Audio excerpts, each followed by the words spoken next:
Back to the Future Part 2 is the time travel sequel that turned a simple sports almanac into the most dangerous object in movie history. But even after nearly 4 decades, this movie is still hiding secrets. Did you know the original script sent Marty and Doc to 1967 instead of 1955? Or that a billionaire villain in this film was deliberately modeled after a real person? Today, we're uncovering 13 hidden truths about Back to the Future Part 2 1989, including shocking Easter eggs that reveal a secret connection to the Jaws and Lord of the Rings movies. Number 1. The scrapped alternate ending. In the final version of Back to the Future Part 2, old Biff steals the sports almanac from 2015 and gives it to his younger self in 1955. When Marty returns to 1985, everything has changed. Hill Valley has turned darker. Biff is rich and powerful. George McFly is killed, and Marty's entire life has been twisted into a nightmare. To fix the timeline, Marty and Doc travel back to 1955, steal the almanac back from young Biff, and destroy it, restoring the future. But in Bob Gale's first draft, titled Back to the Future No. 2, the story was completely different. Instead of going back to 1955, old Biff went back to 1967 and gave the almanac to his 1967 self. So Marty and Doc had to travel to September 20, 1967, to take it back. And that version got weird fast. Marty gets into trouble and ends up being arrested by the police. Lorraine, now living in 1967, helps him by paying $500 to bail him out. But that money was supposed to pay for a romantic weekend with George at the hotel. Marty realizes the real problem. If Lorraine and George miss that weekend, Marty may never be born.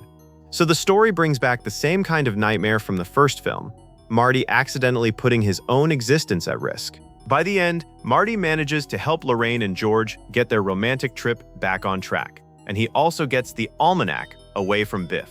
But then comes the climax, when Marty and Doc try to return to 1985. Mr. Fusion, the DeLorean's power source, has been damaged. That means they no longer have a clean way to generate the 1.21 gigawatts needed for time travel. So they come up with a dangerous solution: place a time bomb on a transformer tower above Gannon Canyon. When the bomb explodes, the power lines over the canyon will carry 1.21 gigawatts for only 3.3 seconds. As the DeLorean prepares to fly back to the future, the almanac accidentally falls out and drops to the canyon floor, where Otis Peabody finds it. He flips through the almanac, decides it is boring, and tosses it into the campfire. So in this early version, Marty does not burn it on purpose. The almanac is destroyed completely by accident. This draft was eventually abandoned by Robert Zemeckis and Bob Gale because the 1967 version repeated the first movie's central conflict, with Marty once again nearly preventing his own birth because of Lorraine and George. It also would have required a whole new 1967 world, with new sets, costumes, cars, and production design. Reusing 1955 was cheaper, cleaner, and much smarter. Number 2. Was Biff really based on Trump? Long before Donald Trump entered politics, fans noticed something familiar about the alternate 1985 version of Biff Tannen. In that timeline, Biff is a billionaire casino owner who plasters his name on a tower, bullies an entire town with his wealth, and surrounds himself with women he has pressured into getting plastic surgery. That comparison was not coming out of nowhere. By the time Back to the Future Part 2 was being made, Trump was already one of the loudest symbols of 1980s excess. Trump Tower had opened in Manhattan in 1983, and he was already deep in the Atlantic City casino business, with Trump Plaza in 1984, Trump's Castle in 1985, and later Trump Taj Mahal in 1990. What makes it even more fascinating is that in 2015, Gale confirmed the connection in an interview with the Daily Beast. When asked whether the parallels were intentional, he said, "We thought about it when we made the movie. Are you kidding?" When Trump ran for president and won, the parallels went viral, with many calling the film prophetic. But in a 2025 interview with The Guardian, Gale partially walked it back. He said that while there was absolutely a Trump influence when Biff owned a casino, the character of Biff himself was not based on Trump.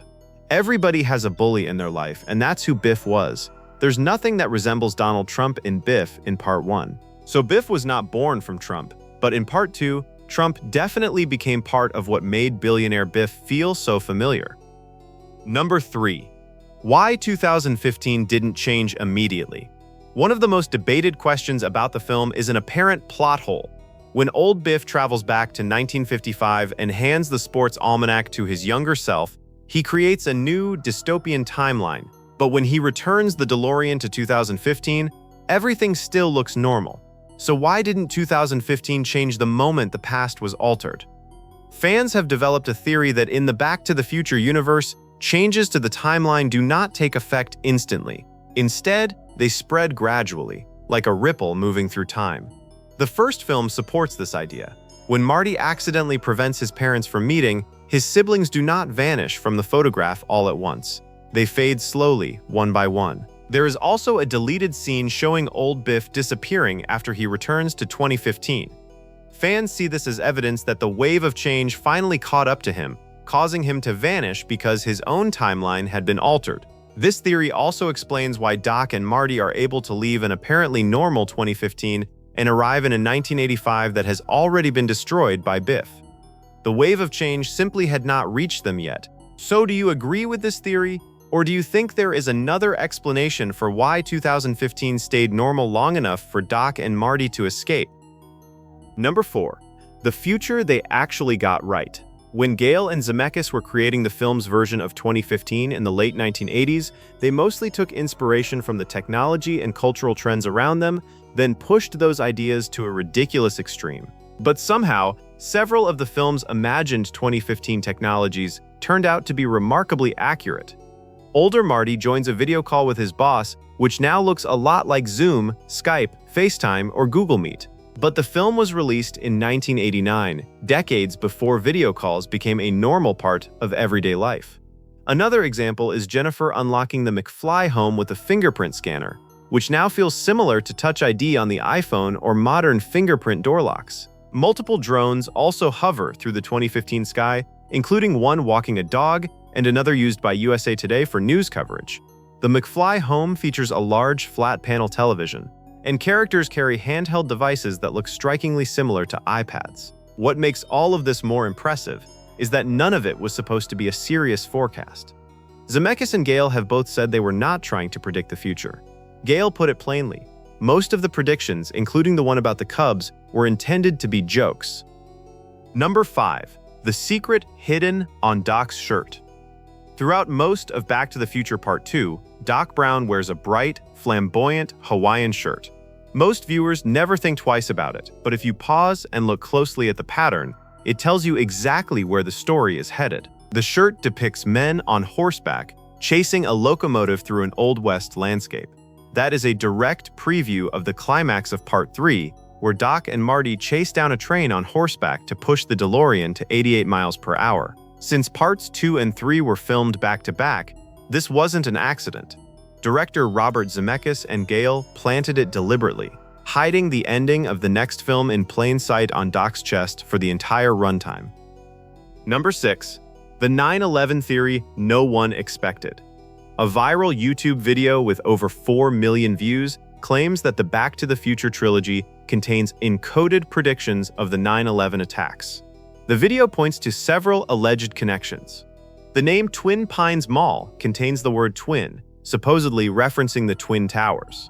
The mall's clock reads 1:16 a.m., which can be read as 9/11 when flipped upside down. Doc's stopwatches show 1:19 a.m., which can be rearranged to form 9/11. And the Libyan terrorist attack at the mall is framed as a reference to Middle Eastern terrorism. The theory gained further traction when Zemeckis' 2015 film The Walk, about Philippe Petit's tightrope crossing between the Twin Towers, happened to release on October 21, 2015, the exact date fans know as Back to the Future Day. The video's own creators described their work as a work of mysticism and sophistry, not a scientific claim. No filmmaker associated with Back to the Future has ever endorsed or responded to it. It's a fascinating rabbit hole, but at the end of the day, if you look hard enough for patterns in any movie, you'll find them, whether they're there or not. Number 7. A future star hiding in plain sight. Inside the Cafe 80s, Marty walks up to the Wild Gunman arcade machine and starts playing. Two young boys approach him and watch, unimpressed. One of them asks, "You mean you have to use your hands?" Then the other replies, "That's like a baby's toy." One of those boys, roughly 8 years old at the time of filming, was making his very first feature film appearance. His name was Elijah Wood, who would go on to star as Frodo Baggins in Peter Jackson's Lord of the Rings trilogy. Before he carried the One Ring across Middle-earth, he was just a kid in an arcade, mocking Marty McFly for using his hands. Number 8. The Antique Shop Full of Secrets. When Marty reaches Hill Valley in 2015, he visits a storefront called Blast from the Past.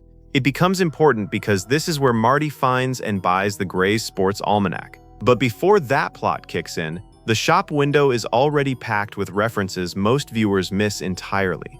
Look closely, and you'll spot a VHS copy of Jaws, a nod to Steven Spielberg, who directed Jaws and executive produced the Back to the Future trilogy. There's also a JVC camcorder, the same type Marty uses to film Doc's experiment in the original film. Sitting on the shelf is a talking Roger Rabbit doll, a nod to Robert Zemeckis' Who Framed Roger Rabbit, which he directed between the first two Back to the Future movies. The window also holds a Ronald Reagan Stand-Up Reagan tape, which calls back to one of the first film's funniest jokes. Doc in 1955 cannot believe that Ronald Reagan, the actor, could become president. Reagan himself reportedly loved the joke and even quoted Back to the Future in a State of the Union address. Beside it is VHS artwork for Dragnet, the 1987 Universal comedy starring Dan Aykroyd and Tom Hanks. For a store selling relics of the past, nearly everything in that window is a relic from someone else's movie. Blast from the Past is supposed to sell forgotten antiques, but its window is basically a museum of Hollywood Easter eggs. Number 10. The actor swap that changed Hollywood forever. You may remember that in Back to the Future Part 2, George McFly looks a little different from the first movie. In the original Back to the Future, George was played by Crispin Glover, but in the sequel, the role was played by Jeffrey Weissman. The reason behind that switch was a contract dispute. According to screenwriter Bob Gale, Glover demanded $1 million to return, which was the same salary Michael J. Fox was getting. Glover has told a different version. He said he was only offered $125,000, much less than other returning cast members, and he felt the offer was unfair. When no deal could be reached, the producers made an unusual decision. They hired actor Jeffrey Weissman, fitted him with prosthetics molded from Crispin Glover's face during the first film, and put him on screen as George McFly. Most audiences never noticed the switch, but Crispin Glover did. He sued the producers for using his likeness without permission, and the case was eventually settled out of court. But the impact went much further than one lawsuit. The case helped push the Screen Actors Guild to change its rules, making it clear that productions could not use makeup, masks, or prosthetics to recreate another actor's appearance without permission. So a contract dispute over one sequel ended up changing how Hollywood protects actors' faces to this day. Number 11. The futuristic shoes that became real. In the 2015 scenes, Marty wears a pair of futuristic Nike shoes that appear to tighten and lace themselves automatically. On screen, it looks incredibly advanced, as if the shoes really have self-lacing technology. But in reality, the effect was created in a very simple way. Tinker Hatfield, the legendary Nike designer who created the prop shoes, later explained that the crew drilled holes into the stage floor right beneath Michael J. Fox's feet. Then workers hid underneath the set. When the scene was filmed, they pulled the laces down at exactly the right moment. So from the camera's point of view, it looked like Marty's shoes were tying themselves. But in reality, the laces were being pulled by crew members under the floor. After the film came out, Hatfield said he was constantly asked about two things whenever he appeared in public. The first was Michael Jordan, because Hatfield was one of the key designers behind the Air Jordan line. The second was the shoes Marty McFly wore. The shoes became so famous that in 2016, Nike finally released a real version called the Nike Mag 2016, which could actually tighten itself, but it was extremely limited. Only 89 pairs were made, released through an online drawing, and the proceeds went to charity. What began as a simple movie trick eventually became so iconic that Nike spent decades trying to make Marty McFly's impossible shoes real.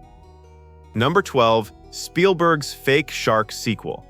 In the 2015 scene, Marty walks past the Holomax Theater and sees an ad for the fake movie Jaws 19. Suddenly, a giant holographic shark bursts out of the marquee and attacks him. But the joke is not just that Hollywood has somehow made 18 sequels to Jaws. There are several layers to it. First, Jaws 19 is a joke about Hollywood's obsession with endless sequels.